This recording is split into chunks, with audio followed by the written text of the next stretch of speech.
Politik itu dinamis.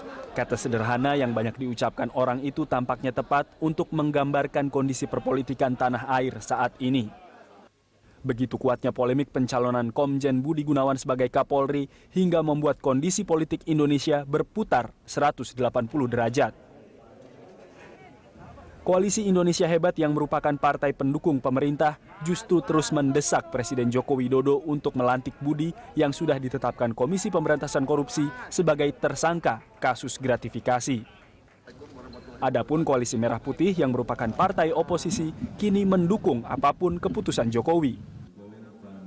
Presiden Jokowi dibebani intervensi para politikus Koalisi Indonesia Hebat, terutama dalam kasus pencalonan Komisaris Jenderal Budi Gunawan sebagai Kepala Polri.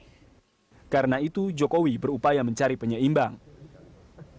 Akankah manuver itu membuat hubungan Jokowi dengan pemimpin partai-partai pendukungnya renggang? Tensi konflik antara pemerintah Jokowi dan Koalisi Merah Putih KMP menurun sejak Prabowo Subianto menemui Presiden Jokowi di Istana Bogor Kamis lalu. Namun pada saat bersamaan hubungan Jokowi dengan partai pengusung yang tergabung dalam Koalisi Indonesia Hebat atau KIH mulai merenggang. Benarkah demikian? Untuk membahas hal itu sudah hadir di studio pengamat komunikasi politik Gun Gun Herianto. Selamat pagi Pak Gun Gun. Pagi. Pak Gun Gun, ini adalah salah satu pembuktian atau pembenaran dari apa yang kita sebut politik itu dinamis atau justru memang dunia yang sudah terbalik? Memang politik itu dinamis, faktornya itu banyak dan harus dibaca secara komprehensif.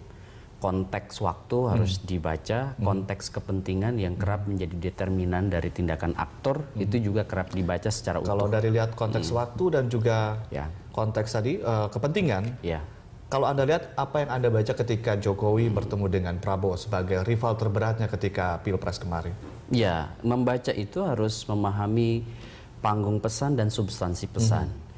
Panggung pesannya apa? Tentu Jokowi kan butuh yang disebut dengan impresi di publik bahwa dia mendapatkan dukungan dari banyak pihak. Antara lain yang mungkin orang tidak bayangkan, kelompok oposisi secara eksplisit, oposisi kalau dalam istilah parlementer ya, atau kelompok penyeimbang, itu secara eksplisit menyatakan kami mendukung pemerintahan eksekutif Pak Jokowi, ya kan? Itu sudah menjadi impresi, terutama bagi sebagian besar halayak yang juga kita tidak bisa nafikan banyak pendukung Prabowo, kan? Nah, impresi ini sebenarnya panggung, karena Pak Jokowi di hari itu bertemu juga dengan Habibie, bertemu juga dengan Kompolnas. Tetapi panggung utamanya memang ada di Prabowo. Nah, substansi pesannya apa? Menurut saya substansi pesannya harus dibaca secara lebih dalam. Bukan hanya sekedar bertemu, tetapi ini menjadi pesan yang bisa punya implikasi atau efek domino pada dua kelompok. Lapisan kekuatan real. Lapisan kekuatan real pertama itu adalah kekuatan yang menjadi lingkar Jokowi sekarang. KIH. Di mana Bu Megawati, Pak Surya Paloh, dan elit partai politik lain yang mengasumsikan bahwa kekuatan real mereka inilah yang kemudian menjadi pendukung atau soko guru utama kekuatan Pak Jokowi di pemerintahan. Sehingga kemudian orang menganggap bahwa Jokowi punya ketergantungan sangat kuat, terlebih Jokowi bukan seorang ketua umum partai. Apakah ini juga sebagai sebuah bentuk ancaman dari Jokowi bahwa jika kalian tetap memaksa, saya akan, kalau ekstrimnya gitu ya, saya masih punya kok tempat yang lain, begitu? Atau bagaimana? Ya, ini bahasa politisnya adalah dia mencoba mengubah kuadran negosiasi. Dari negosiasi yang dominatif kemarin dilakukan oleh elit-elit parpol pada saat tahu Jokowi sudah menang dan ada kebutuhan untuk mendapat benefit di dalam kekuasaan sehingga harus mendistribusikan sekian banyak orang parpol dalam kabinetnya Jokowi. Itu dominatif kan sebenarnya karena dianggap juga bahwa Pak Jokowi itu ditekan oleh inner circle partai-partai yang kemudian sekarang menjadi ruling party. Tetapi kuadran ini mencoba diubah oleh Jokowi menjadi kuadran kolaboratif. Lebih pada win-win gitu ya. Pak Jokowi tidak babak belur dalam konteks persepsi publik. Kekuatan real politik juga terpelihara keseimbangannya.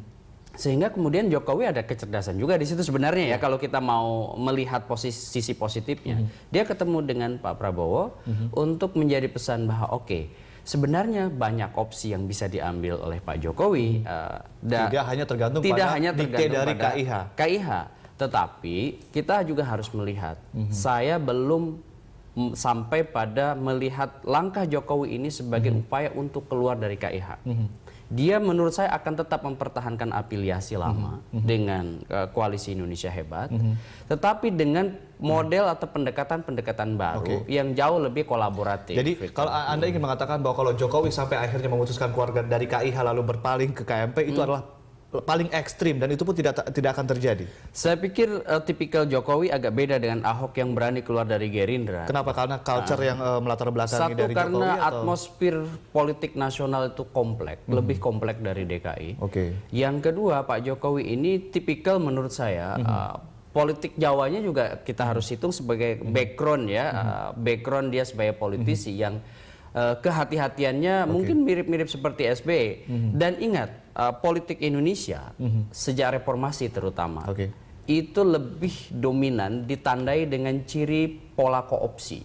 Termasuk dengan SBY kemarin? Ya, pola SBY itu juga koopsi. Koopsi itu kerap kali koalisi gonta-ganti pasangan.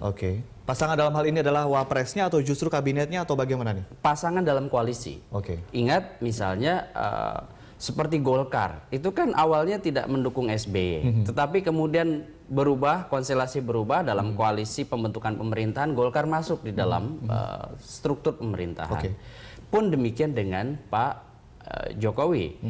P3 awalnya itu di koalisi Merah Putih, tetapi kemudian konstelasi mengubah, P3 masuk ke koalisi Indonesia Hebat dan mendukung Jokowi.